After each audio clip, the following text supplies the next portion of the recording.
आज की कहानी की शुरुआत में हमें एक बेहद सुनसान और तपते हुए बीहड़ के बीचों बीच एक छोटा सा घर दिखाया जाता है, जहां बेन नाम का लड़का अपनी गर्लफ्रेंड के साथ रहता है।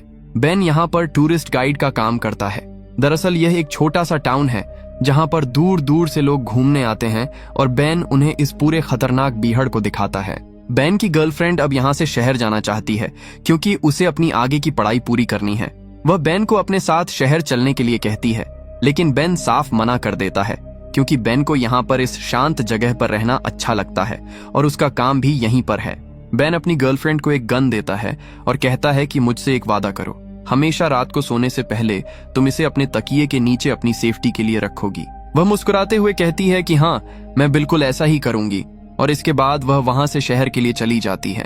उसके जाने के बाद बेन को इस अकेलेपन में उसकी बहुत ज्यादा याद आती है। अब बेन को पास ही के टाउन से शेरिफ अपने पास बुलाता है और कहता है कि मेडिक नाम का एक बहुत बड़ा और अमीर बिजनेसमैन जो कि लॉस एंजलिस में रहता है, वह यहाँ पर आया है और उसे एक बेहतरीन टूरिस्ट गाइड की जरूरत है। दरअसल वह इस डेजर्ट में डेजर्ट हॉर्न शीप का शिकार करना चाहता है, जिसे ढूंढ पाना और उसका शिकार करना बहुत ही मुश्किल काम है। इसीलिए अब वो बेन को हायर करना चाहता है, जिसके बदले वो बेन को एक दिन के $8,000 देगा। बेन के लिए यह कीमत बहुत बड़ी होती है क्योंकि इतने पैसे आज तक उसे किसी ने एक साथ नहीं दिए थे। इसीलिए बेन बिना ज्यादा सोचे उसके साथ चलने के लिए मान जाता है। बेन जब उसके साथ बाहर आता है तो वह देखता है कि उसके पास सारे लोग शिकार करने के लिए आते हैं। यहाँ पर शिकार करना लीगल है, लेकिन यह नियम सिर्फ उन लोगों के लिए है जिनके पास लाइसेंस वाली गन है। अब ये दोनों बीहड़ के उस खतरनाक हिस्से में पहुंच जाते हैं जहां पर इन्हें शिकार करना है, पर अब तक सूरज पूरी तरह ढल चुका है और रात हो चुकी है। ये एक जगह आग जलाते हैं जहां पर वे आराम से एक दूसरे से बात करते हैं। बेन उसे अपनी गर्लफ्रेंड के बारे में बताता है जो कि अब सिटी मूव हो चुकी है। साथ ही वह अपने माता पिता के बारे में बताता है और कहता है कि बचपन में एक बार हम इसी बीहड़ में फंस गए थे। दरअसल मेरे पिता की गाड़ी अचानक खराब हो गई थी। हम कई दिनों तक वहां फंसे मदद का इंतजार करते रहे, लेकिन कोई भी मदद के लिए नहीं आया। उस झुलसाती धूप में मेरी मॉम ने अपनी लिपस्टिक मेरे चेहरे पर बार बार लगाई, जिस वजह से मैं उस खतरनाक हीट से बच गया। पर पानी की कमी से वह दोनों नहीं बच पाए और मेरी आंखों के सामने तड़प तड़प कर मर गए। यह दर्दनाक किस्सा कहते कहते बेन बहुत इमोशनल हो जाता है। इसके बाद ये दोनों के दोनों वहीं पर सो जाते हैं। अगली सुबह सूरज निकलते ही ये दोनों शिकार करने के लिए निकलते हैं, जहां पर रास्ते में मेडिक एक जगह बेवजह गोलियां चलाना शुरू कर देता है, जिससे बेन समझ जाता है कि इसे शिकार करने का कोई भी तजुर्बा नहीं है। वह गुस्से में पूछता है कि तुम्हें लाइसेंस किसने दिया। वह बड़े घमंड से बताता है कि मेरे पास लाइसेंस नहीं है, मेरे पास बहुत पैसा है, इसीलिए मुझे किसी लाइसेंस की कोई जरूरत नहीं है। बेन उसे समझाता है कि बिना लाइसेंस वाली गन से यहाँ पर शिकार करना पूरी तरह से गैर कानूनी है, लेकिन इससे पहले कि बेन कुछ और बोलता, मेडिक उसे बहुत सारे पैसे निकाल कर देता है, जिससे बेन का मुंह बंद हो जाता है और वह चुपचाप आगे बढ़ने लगता है। अब ये दोनों के दोनों एक ऊंची चट्टान की चोटी पर जाते हैं, जहां से बेन अपनी दूरबीन से शिकार को ढूंढ रहा होता है। बहुत देर तक उसे कोई भी शिकार नहीं दिखता। साथ ही मेडिक उसे बार बार बेवकूफों की तरह डिस्टर्ब कर रहा होता है, और तभी अचानक मेडिक एक तरफ अपनी गन से गोली चला देता है। हालांकि बेन ने उसे वहां गोली चलाने के लिए बिल्कुल नहीं कहा था। ये दोनों उस तरफ भाग कर जाते हैं और देखते हैं कि वहां पर इसी टाउन के एक बूढ़े आदमी को, जो यहाँ बीहड़ में मिनरल्स की खोज करता था, उसे गोली लग चुकी है और वह खून से लथपथ पड़ा है। बेन इस बूढ़े आदमी को बहुत अच्छे से जानता था और अब बेन तुरंत उसकी मदद करना चाहता है। इसीलिए वो फर्स्ट एड के लिए गाड़ी के पास भाग कर जाता है। वहीं हमें मेडिक को दिखाया जाता है, जो यह सब देखकर बहुत डर जाता है। उसे समझ में आ चुका है कि उसने एक बहुत बड़ा जुर्म किया है, इसीलिए वह तुरंत अपने साथी को कॉल करता है और सब कुछ बता देता है और कहता है कि मैं शायद अब बहुत बुरी तरह फंस गया हूँ। उसका साथी उसे सलाह देता है कि तुम उस आदमी को एक और गोली मार दो, लेकिन अपनी गन से नहीं, बल्कि बेन की गन से। और इसके बाद मेडिक बिल्कुल ऐसा ही करता है। गन की तेज आवाज सुनकर बेन वापस भाग कर आता है और देखता है कि उस बूढ़े आदमी के शरीर में अब 2 गोलियां हैं। वो मेडिक से चिल्लाकर पूछता है कि तुमने ऐसा क्यों किया। मेडिक बड़ी चालाकी से कहता है कि ये मैंने नहीं किया, बल्कि तुमने किया है। एक गोली तुमने चलाई और एक गोली मैंने, यानी कि इसकी मौत के जिम्मेदार हम दोनों हैं। बेन समझ जाता है कि मेडिक ने ऐसा सिर्फ अपने आप को बचाने के लिए और बेन को फंसाने के लिए किया है। और इसके बाद मेडिक उसे लालच देते हुए कहता है कि अगर तुम इस बारे में किसी को कुछ नहीं बताओगे तो मैं तुम्हें हर साल के 3 लाख दूंगा। साथ ही यूनिवर्सिटी में तुम्हारा एडमिशन भी करवा दूंगा, जिसके बाद तुम शहर में आराम से अपनी गर्लफ्रेंड के साथ रह सकते हो। पैसों और अपने फ्यूचर के बारे में सोचकर बेन उसकी बात मान जाता है, जिसके बाद ये दोनों के दोनों उस बूढ़े आदमी को वहीं रेत में दफना देते हैं, उसकी शांति के लिए प्रार्थना करते हैं और अपनी गाड़ी के पास वापस आ जाते हैं। वहां पर मेडिक पानी को वेस्ट कर रहा होता है और आराम से अपना मुंह धो रहा होता है। ये बात बेन को बिल्कुल अच्छी नहीं लगती, क्योंकि इस सूखे बीहड़ में पानी मिलना बहुत ही मुश्किल है। बेन चुपके से गाड़ी के पास आ जाता है जहां पर उसका बैग रखा हुआ है। उसके पास एक छोटा सा गैजेट है जिससे वह इमरजेंसी मैसेज भेज सकता है। इससे पहले कि वह शेरिफ को मैसेज भेजता, यहाँ पर मेडिक उसे पीछे से देख लेता है और तुरंत गन पॉइंट पर ले लेता है। मेडिक गुस्से में कहता है कि तुम्हारे और मेरे बीच में एक करार हुआ था जिसके मुताबिक तुम इस बारे में किसी को कुछ नहीं बताओगे, लेकिन तुमने धोखा देकर उस करार को तोड़ दिया। जिसके बाद वह उसके गैजेट को पैरों तले कुचलकर तोड़ देता है। साथ ही गन तान कर कहता है कि तुम अपने सारे कपड़े उतारो। बेन को अपनी जान बचाने के लिए उसकी बात माननी पड़ती है। मेडिक उसके कपड़े और जूते उतरवा देता है और कहता है कि अब तुम इसी तरह से नंगे पैर अपने घर जाओ। बेन को उसकी बात माननी पड़ती है और अब वह उस तपते हुए बीहड़ में चलना शुरू कर देता है। मेडिक को अच्छे से पता है कि बेन इस तरह से घर कभी नहीं पहुंच सकता, बल्कि इस भयानक गर्मी और प्यास से उसकी मौत हो जाएगी। जिसके बाद उस बूढ़े आदमी, जिसका नाम चार्ली था, उसकी मौत का पूरा इल्जाम बेन के ऊपर आ जाएगा, क्योंकि उस बूढ़े आदमी के शरीर में एक गोली बेन की भी है। पुलिस को यही लगेगा कि बेन उसे मारकर भाग रहा था और रास्ते में भूख और प्यास से तड़प कर मर गया। अब बेन धीरे धीरे तपती रेत पर आगे चलने लगता है। कुछ देर बाद उसके सामने एक पोल आता है जिस पर वह एक नंबर को पढ़ता है। मेडिक दूर से उसे अपनी दूरबीन से लगातार देख रहा होता है। दरअसल वह तब तक उसका पीछा नहीं छोड़ेगा जब तक उसकी आंखों के सामने बेन की मौत ना हो जाए। बेन लगातार दर्द सहते हुए आगे बढ़ता ही चला जाता है और जब उसके सामने पोल नंबर 2 आता है तो वह भागकर चट्टान में कहीं गायब हो जाता है। मेडिक ये सब देख लेता है और अपनी गाड़ी लेकर तेजी से उसी तरफ बढ़ चलता है जहां पर बेन गायब हुआ है। वहां पहुंचकर वो देखता है कि बेन आसपास कहीं भी नहीं है। बेन दरअसल इन्हीं चट्टानों में बनी हुई एक गुफा के अंदर चला जाता है, जो एक तरह का खुफिया बंकर होता है। और ये बंकर उसी बूढ़े आदमी का है जिसे गोली मारकर मेडिक ने मार दिया था। यहाँ पर खाने पीने की पूरी सप्लाई होती है। बेन सबसे पहले पानी पीकर यहाँ पर अपनी बुझती हुई प्यास बुझाता है। यहाँ पर बहुत सारी फोटोज लगी हैं और इन्हीं फोटोज में से एक फोटो बेन की और उस बूढ़े आदमी की है। दरअसल बेन बहुत सालों से उसे जानता था और वह उसके पिता जैसा था। बेन रोते हुए उससे माफी मांगता है कि मैं तुम्हारी जान नहीं बचा पाया। और तभी बेन को एहसास होता है कि इस गुफा के अंदर कोई आ रहा है। बेन जल्दी से वहां पर लगे हुए एक मैप को अपने पास छुपाकर और अंदर अंधेरे में चला जाता है। अब यहाँ पर मेडिक आ चुका है। मेडिक को पता है कि बेन यहीं पर छुपा है, इसीलिए वह यहाँ पर बॉम्ब लगाकर तुरंत बाहर निकल जाता है।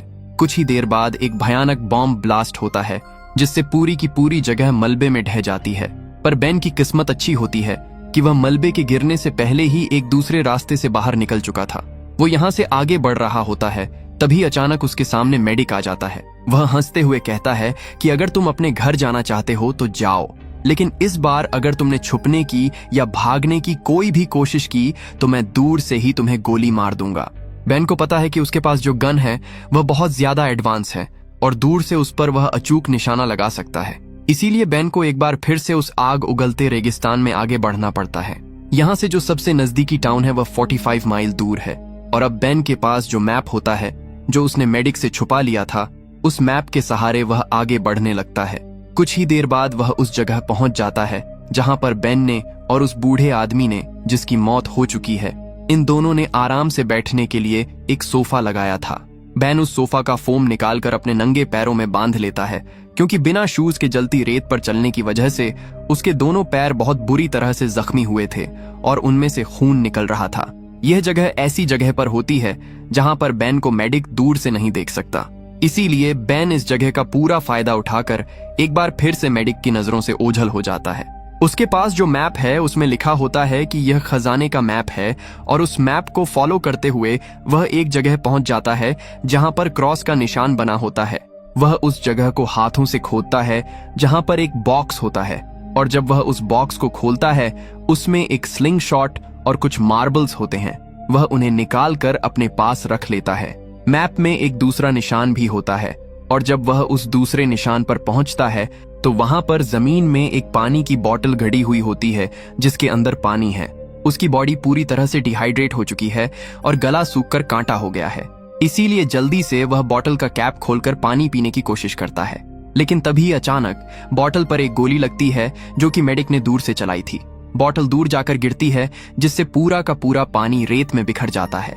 दरअसल मैप में लिखा होता है कि यह एक ट्रेजर यानी कि खजाने का नक्शा है, और ऐसे तपते बीहड़ में पानी से बड़ा कोई खजाना नहीं हो सकता, जो बात शायद बेन पहले से जानता था। और अब बेन को एक बार फिर से प्यासे ही अपनी जान बचाने के लिए आगे बढ़ना पड़ता है। वहीं दूर से हमें मेडिक को दिखाया जाता है, जो आराम से ड्रिंक बनाकर पी रहा होता है। उसकी नजर पूरी तरह से बेन के ऊपर ही होती है। कुछ देर और चलने के बाद बेन की हिम्मत जवाब दे जाती है और वह वहीं पर गिर जाता है। और अब मेडिक अपनी गाड़ी लेकर उसके पास आता है। वह देखता है कि बेन पूरी तरह से अचेत है। मेडिक उसके आसपास 2 बार गोलियां चलाता है, यह जानने के लिए कि वह जिंदा है या मर गया, लेकिन बेन बिल्कुल नहीं हिलता, जिससे वह समझ जाता है कि बेन की मृत्यु हो चुकी है। उसका मकसद पूरा हो चुका है और अब वह अपनी गाड़ी लेकर वहां से निकल जाता है।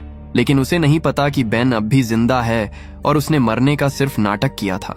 उसके जाने के बाद बेन उठकर उस तरफ चलने लगता है, जहां पर चट्टान के ऊपर एक गुफा के अंदर वो अपनी गर्लफ्रेंड के साथ टाइम स्पेंड किया करता था। वहां पर पानी भी है। दरअसल वो अपनी प्यास बुझाने पानी की तलाश में वहां जा रहा है। और जब वह चट्टान के ऊपर चढ़ रहा होता है तो दूर मेडिक, जो अपने साथी से फोन पर बात कर रहा होता है, वो बेन को जिंदा देख लेता है। और अब उसे बेन पर बहुत भयंकर गुस्सा आता है और वह बेन पर ताबड़तोड़ गोलियां चलाता है। लेकिन बेन किसी तरह से अपनी जान बचाकर और उसकी गोलियों से बचकर उस गुफा के अंदर पहुंच जाता है, जहां पर पानी होना चाहिए। लेकिन बदकिस्मती से यहाँ पर पानी नहीं होता, इसीलिए बेन को बहुत गुस्सा आता है। वहीं मेडिक बाहर से चिल्ला चिल्ला कर कहता है कि सरेंडर कर दो, तुम्हें मुझसे कोई नहीं बचा सकता। लेकिन बेन अब रात होने का इंतजार करता है ताकि रात के अंधेरे में वहां से निकल सके। रात हो जाती है और मेडिक ने अपनी गाड़ी की लाइट्स उस तरफ जला रखी होती है जिस गुफा के अंदर बेन है। बेन चुपके से दूसरे रास्ते से बाहर आता है। वह देखता है कि मेडिक बाहर पी कर रहा है और इसी बात का फायदा उठाकर वह गाड़ी से अपनी जैकेट निकाल लेता है, क्योंकि बीहड़ में रात को बहुत ज्यादा कड़ाके की ठंड हो जाती है। मेडिक जब गाड़ी में आता है तो समझ जाता है कि बेन यहाँ पर आया था। वह अपनी गाड़ी को स्टार्ट करके तेजी से बैक करता है। गाड़ी के ठीक नीचे बेन होता है और वह जल्दी से पत्थरों के पीछे छुप जाता है, जिसके बाद मेडिक उसके ऊपर जानलेवा बॉम्ब फेंकता है। बेन के पास वही स्लिंग शॉट होता है जिससे वह एक मार्बल का निशाना लगाता है और निशाना सीधा मेडिक के सर पर जोर से लगता है, जिससे मेडिक वहीं पर बेहोश हो जाता है। मेडिक को जब होश आता है तो वह रस्सियों से बंधा हुआ होता है। वह गाड़ी के पीछे बैठा होता है और अब सुबह हो चुकी है। वह देखता है कि बेन गाड़ी के बाहर है, जिसके बाद बेन गाड़ी चलाकर मेडिक को सीधा शेरिफ के पास ले जाता है और उसे सब कुछ सच सच बताता है कि किस तरह से मेडिक ने उसी के दोस्त बूढ़े आदमी को, यानी कि चार्ली को बेरहमी से मारा था। साथ ही शेरिफ को वह पैसे भी देता है जो उसे मेडिक ने दिए थे, ताकि वह अपना मुंह बंद रखे।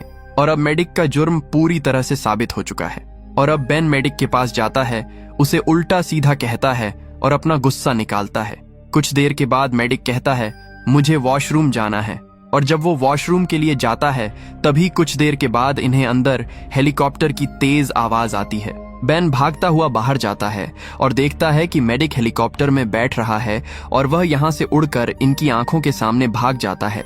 दरअसल उसके पास जो स्मार्ट वॉच थी उससे उसने अपने साथी को इन्फॉर्म करके यहाँ पर बुला लिया था और अब वह यहाँ से अपनी जान बचाकर भाग चुका है।